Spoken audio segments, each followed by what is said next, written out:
సంవత్సరాల తరబడి ఎన్ని మందులు వాడినా మీ మోకాల నొప్పులు తగ్గట్లేదా? ప్రాణ పెయిన్ క్లినిక్ లో అత్యాధునిక చికిత్స.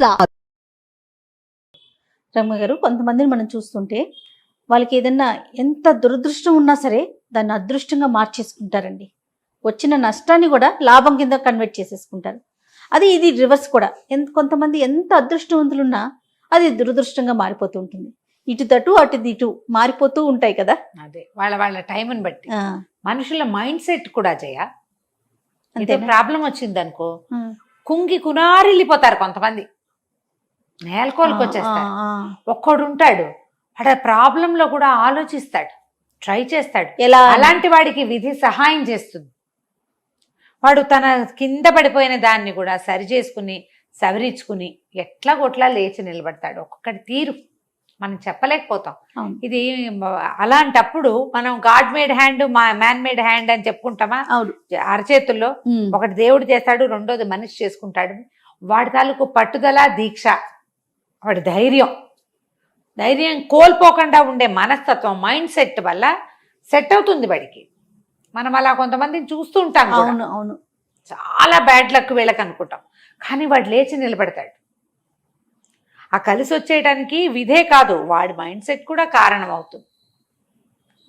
చెప్పలేకపోతాం కదా. మంచి కథ ఉంది దీని మీదనా, నాకు భలే నచ్చింది. చిన్న కథ కానీ చాలా బాగుంది.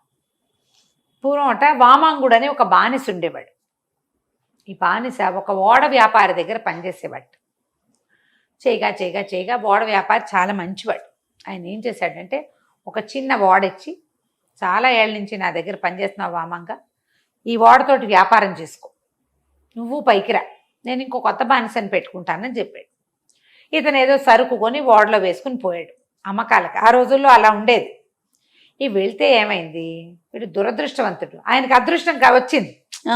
ఎవరు ఓడలు ఇస్తారు? ఇవ్వరు కదా. ఇచ్చారు ఇక్కడ. కానీ సముద్రంలోకి వెళ్ళేసరికల్లా ఆ ఓడ తుఫాన్లో చిక్కుకుని పగిలిపోయింది. అయ్యో, మొత్తం సరుకంతా నీటి పాలైపోయింది. అందులో ఉన్న ఇతను పట్టుకెళ్ళిన బానిసలు, మనుషులు అంతా పోయారు. కానీ వామాంగుడు బతికాడు. మళ్ళీ అతనికి అదృష్టం. అయితే ఏమిది, బతికిన వామాంగుడు ఏదో చెక్క పలక దొరికితే అది పట్టుకుని ఎలా గోలాగా బతికి 4 రోజులకి ఒక ద్వీపాన్ని చేరాడు. అది తెలిసింది అతనికి ఒక ఐలాండ్ అని. అంతా ఇసకిసగ్గా ఉంది. కానీ కొంచెం ముందుకు వచ్చేసరికల్లా ఎవరైనా ఒక చోటకి చేరారనుకో, మట్టి మీదకి ఆహారం కోసం చూస్తారు. అతను కొంచెం తిండి దొరుకుతుందా, ఎవరైనా మనుషులు కనపడతారు, అసలు ఇక్కడ ఏముందో చూద్దామని ముందుకు వచ్చేసరికల్లా అదంతా చక్కటి సామ్రాజ్యం లాగా ఉంది. ద్వీపం చాలా చక్కగా ఫర్నిష్డ్గా బాగుంది. ఆ ద్వీపంలోకి వెళ్ళగానే అందరూ తనని గుర్తుపట్టినట్టుగా మాట్లాడుతున్నారు. అతనికి అర్థం కాదు, వీళ్ళంతా నన్ను గుర్తుపట్టినట్టున్నారేంటి, నేను ఎలా తెలుసు వీళ్ళకి అని ఆశ్చర్యపోయాడు. ఇంతలో ఏమైంది, ఓ రథము, దాని మీద ఛత్రము చామరాలు పట్టుకుని మంత్రులు, సామంతులు, వాళ్ళు వీళ్ళు బాకాలు బాజాలు ఊదుకుంటూ ఈయన దగ్గరకు వచ్చారు, ఈ వామాంగుడి దగ్గరికి. ఆశ్చర్యపోయాడు వామాంగుడు. ఇది నేను బానిసని, ఎలాగో ఓడ వ్యాపారిని అయ్యాను, ఇప్పుడు కాందిసీకుణ్ణి, నా బతుకు నా దగ్గర ఏం లేదు, వీళ్ళంతా నాకెందుకు ఎదురొస్తున్నారు అనుకుంటే, వాళ్ళందరూ నమస్కారం అండి, బాగున్నారా, రండి రథం ఎక్కండి అన్నారు. చాలా ఆశ్చర్యపోయాడు. ఎవరనుకుంటున్నారు మీరు నన్నంటే, మాకు తెలుసు మీరు విదేశీయులు, ఎక్కడి నుంచో వచ్చారు, పరదేశీ మీరు, అయినా పర్వాలా, ఇవాళ నుంచి మీరే మహారాజు, ఎవరొస్తారా అని చూస్తున్నాం అన్నారు. అందరికి ఆశ్చర్యపడి, ఇదేమిటి సడన్గా రాజు అయిపోయాను, ఓడకి అధిపతిని అయ్యాను అనుకుంటే దురదృష్టం వెంటాడింది, నీళ్ళల్లో పడిపోయాను. బతికానని అదృష్టం వస్తే ఇప్పుడు ఇంకా మహాదృష్టం, రాజునైపోతున్నాను. సరే వెళ్ళాడు వాళ్ళతోటి. వాళ్ళు ఈ 4 రోజుల నుంచి ఓడలో నీళ్ళలో పడి కొట్టుకుంటున్న వాడికి శుభ్రంగా స్నానం చేయించి కడుపు నిండా భోజనం పెట్టి సాయంత్రం సభ తీర్చి రాజుని చేశారు.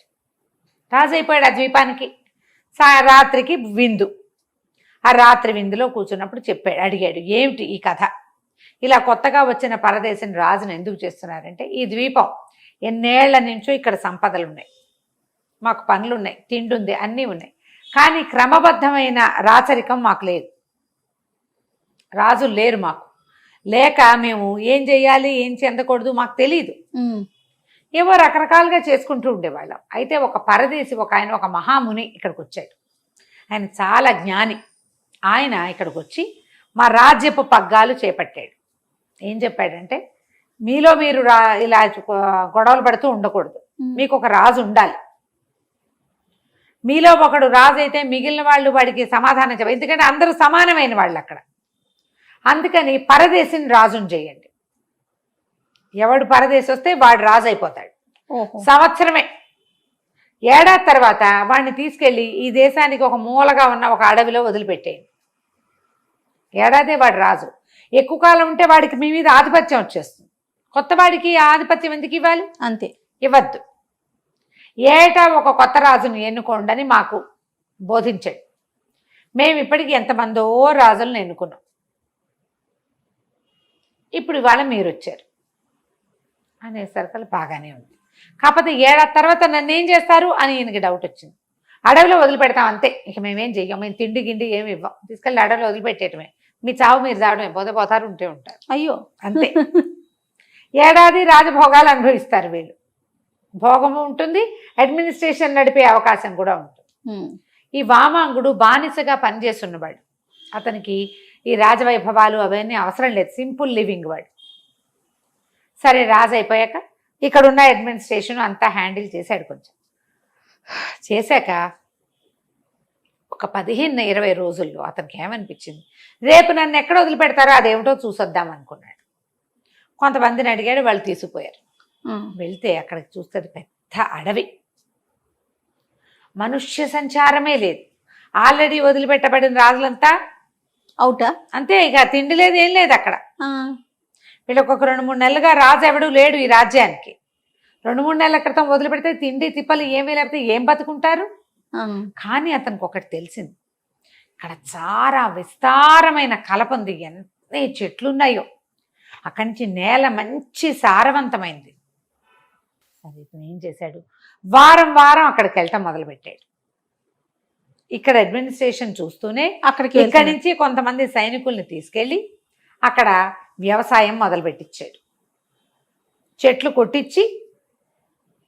చెట్లన్నీ కొట్టించి బిల్డింగ్లు ఏవో నిర్మింపజేశాడు, భవనాలు ముందుగానే రెడీ చేసుకుంటున్నాడు. అక్కడి నుంచి ఓ పక్కన మంచి సారవంతమైన నేల, వ్యవసాయం మొదలు పెట్టేశాడు. మరి అక్కడ పని చేయటానికి రోజు ఇక్కడి నుంచి ఎవరు వెళ్తారు, ఓ గుంపుని సమూహాన్ని పట్టుకెళ్ళి అక్కడ పడేశాడు పని చేయటానికి. మెల్లిగా వాళ్ళు అక్కడ ఉండేసరికల్లా వాళ్ళ చుట్టాలు ఈ ఊళ్ళో ఉన్న వాళ్ళు ఏం చేస్తారు, మెల్లిగా అడవిలో రాజ్యానికి వెళ్ళడం మొదలు పెట్టారు. చుట్టాలు పక్కాలు పెళ్లి సంబంధాలు ఏముంది, 6 నెలలు గడిచేసరికి అక్కడ ప్రపంచ నిర్మాణం జరిగిపోతుంది. అక్కడి నుంచి పెద్ద పెద్ద వాళ్ళు, ఇప్పుడు శిల్పులు, వాళ్ళు బిల్డింగ్ కట్టడానికి ఇక్కడి నుంచి కల పని చేసే వాళ్ళంతా వెళ్ళాలా. ముందు చెట్లు కొట్టేవాళ్ళు మాత్రమే వెళ్ళారు, తర్వాత చెట్లు కోసేవాడు వెళ్ళాడు. కొట్టేవాడు కోసేవాడు అక్కడే ఉండిపోయారు. హాయిగా ఫ్రెష్ ఎయిర్, కొత్తగా పంటలు, తొలి పంటలు మహారుచి, ఉండిపోయారు. క్రమంగా ఏమైంది, అక్కడ పూర్తిగా ఒక నగర నిర్మాణం జరుగుతూ ఉంది, అమరావతి లాగా. సరే, సంవత్సరం అయిపోయింది. ఏడాది అయిపోగానే రాజుగారిని మిమ్మల్ని రేపు పంపించేస్తామండి అన్నారు. అలాగే అన్నాడు హ్యాపీగా. ఈయన్ని పంపించడానికి వచ్చిన అధికారులు నిర్ఘాంతపోయారు. ఇదేది అడవేది, ఇక్కడ ఒక నగరం ఉంది. వాళ్ళ నగరం అంతా తిరిగి చూశారు. అక్కడి నుంచి మర్నాడు ఈ ఊళ్ళో ఉన్న సంపన్న గృహస్థులంతా వచ్చి చూశారు. అడవి లేదు. 3 రోజుల తర్వాత వాళ్ళు ఒక పెద్ద సభ పెట్టుకుని ఈ నగరాన్ని ఆ నగరాన్ని కలిపేద్దాం, 2 నగరాలకి ఒకడే రాజు వామాంగుడు. ముందున్న రాజులకు ఆ తెలివి లేక, ఈ విషయం అందరికీ తెలుసు, నిన్ను ఏడాది తర్వాత వదిలేస్తామని చెప్తే ఏడాది తర్వాత వదిలించుకుని చచ్చిపోవడానికి సిద్ధపడ్డారు వాళ్ళు. ఇతను మాత్రం ఏం చేశాడు, ఒక ప్రపంచాన్ని నిర్మించేశాడు. విజనరీ, అది దూరదృష్టి కలిగిన వాడు. విజన్ ఉన్నవాడు ఎప్పుడు రాజుగా రాణిస్తాడు. ఆలోచించుకుని ఈ 2 మహానగరాలకి ఇతన్నే వామాంగుడే రాజు కావాలని ఆలోచించి, ప్రజలకి బుద్ధి ఉంది, అతని విజన్ని వాళ్ళు గౌరవించి అతన్నే రాజు చేసుకున్నాడు. శాశ్వతంగా వామాంగుడు రాజు అయిపోయాడు. తర్వాత కాలంలో ఈ సంపన్న గృహస్థుల్లో ఒకళ్ళిద్దరి అమ్మాయిల్ని ఇచ్చి అతనికి వివాహం చేశారు. అతని సంతానం రాజులయ్యారు. ఆ తర్వాత అతనిదే ఇక్కడ రాజ్యాధికారం కూడా అయిపోయింది. 2 మహానగరాలు కథ కంచికి మనం ఇంటికి. ఎంత తెలివిగా చూడండి. నమస్తే. నమస్తే.